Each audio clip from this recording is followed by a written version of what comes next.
ہماری زندگی میں صبح سے لے کر شام تک ہمارے پاس بے شمار چوائسیز ہوتی ہیں کہ ہم کون سی چیز چوز کریں۔ مثلا ہم ناشتے میں کیا کھائیں گے کیا نہیں کھائیں گے، اسی طرح ڈنر میں اور لنچ میں کیا کھائیں گے کیا نہیں کھائیں گے، یا ہم کپڑے کون سے پہنیں گے، جوتے کون سے پہنیں گے، یا ہم بیمار ہو گئے ہیں تو کیا ہم حکیم کا علاج کریں گے یا ہومیوپیتھک کا یا کسی ڈاکٹر پاس جائیں گے۔ تو یہ ساری جو ہوتی ہیں ہمارے پاس چوائسیز ہوتی ہیں کہ ہم کیا کر رہے ہیں۔ اسی طرح ہمارے جو روزمرہ زندگی میں ہو سکتا ہے کوئی بندہ ہمارے ساتھ بدتمیزی کر جائے یا کوئی ایسی بات کرے جو ہمیں بہت بری لگے، تو اس وقت بھی ہمارے پاس چوائس ہوتی ہے کہ اس کو لیٹ گو کر دیں، معاف کر دیں، درگزر کر دیں یا اس کی اینٹ کا جواب پتھر سے دیں۔ اسی طرح بہت سارے لوگ ایسے ہوتے ہیں کہ جو جاب کر رہے ہوتے ہیں، وہاں بھی وہ اپنا کاسٹ اینڈ بینیفٹ انالیسس کرتے ہیں۔ ہمارا ایک کولیگ تھا تو اس کی اکثر نہ اپنے باس سے وہ بستی ہو جاتی تھی، تو وہ مطلب جو بھی کام لے کے جاتا تھا تو اس کو ڈانٹ ڈونٹ پڑ جاتی تھی، تو یہاں اس کی وہ یعنی ٹھکائی ہو جاتی تھی۔ اب اسے دوستوں نے پوچھا کہ یار تمہیں صبح شام میں جھاڑیں پڑتی ہیں اور تم کام چھوڑ کیوں نہیں دیتے یا اپنے آپ کو امپروو کرو یا کچھ کرو؟ تو وہ کہتا ہے جتنی مجھے سیلری ملتی ہے اتنی میں دو چار گالیاں پڑ جائیں تو کوئی فرق نہیں پڑتا۔ یعنی یہ بھی اس کی ایک چوائس ہے۔ اسی طرح ایک اور دوست تھا تو وہ جاب کر رہا تھا، تو اس کے باس نے اس کو اس طرح ڈانٹ ڈپٹ کی تو اس نے کہا جی میں نے آپ کے پاس اپنی سروسز سیل کی ہیں، اپنی عزت سیل نہیں کی ہے، لہٰذا اپنی جاب اپنے پاس رکھے، میں جا رہا ہوں۔ تو یہ بھی اس کی ایک چوائس تھی۔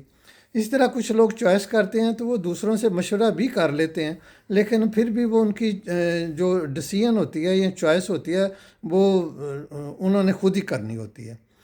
مثلاً ایک میرے جاننے والے تھے تو وہ ایک سرکاری ہاسپٹل میں کانٹریکٹ پر کام کرتے تھے، تو وہاں ان کو بڑے ایشوز آ جاتے تھے، جی یہ میری سیلری میں اضافہ نہیں کر رہے ہیں، نئے بندے رکھ رہے ہیں اس کو زیادہ سیلری دے رہے ہیں، یہ کر رہے ہیں وہ کر رہے ہیں۔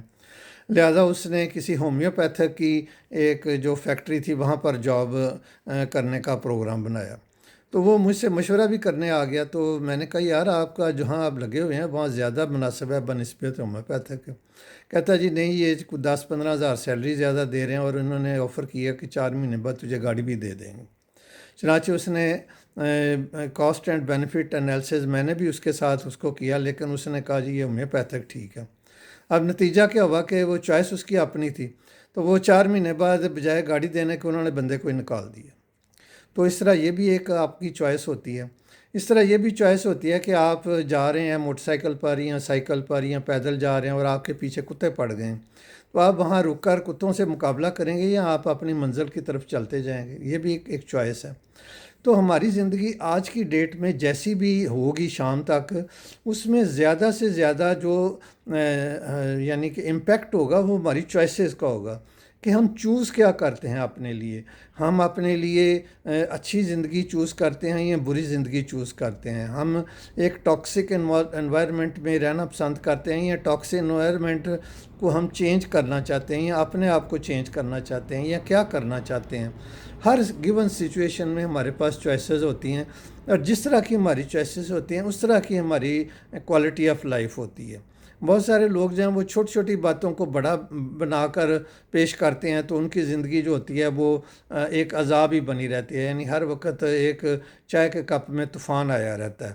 تو بہت سارے لوگ ہوتے ہیں وہ بڑی بڑی باتوں کو بھی اگنور کر دیتے ہیں، تو وہ جب وہ ریئیکٹ نہیں کرتے ہیں تو دوسرا بندہ بھی پھر آگے سے یعنی کہ ریئیکٹ نہیں کرتا۔ مثلا کسی ایک بندے نے آپ کے ساتھ برا سلوک کر دیا یا اس نے آپ کو مس بیہیو کر دیا، تو وہ سمجھے اس نے ایک پٹرول بم پھینک دیا آپ کے اوپر۔ اب اس پٹرول میں آگ اس وقت لگے گی جب آپ رسپانس کریں گے، یعنی آپ تیلی لگائیں گے جب آپ ریئیکٹ کرتے ہیں، جب آپ ان لاجیکل اور ایموشنل رسپانس کرتے ہیں، تو اس وقت وہ پھر معاملہ بڑھتا چلا جاتا ہے۔ لہٰذا ہمیں اپنی چوائسیز کے اوپر جو ہے فوکس کرنا چاہیے کہ ہم اگر اپنی زندگی کو خوشگوار بنانا چاہتے ہیں، اپنے آپ سے پیار کرتے ہیں، اپنی زندگی کو جنت بنانا چاہتے ہیں، پرسکون رکھنا چاہتے ہیں، تو ہمیں بہتر سے بہترین چوائسیز کو اختیار کرنا چاہیے تاکہ ہمیں خوشگوار اور مزیدار زندگی گزار سکیں۔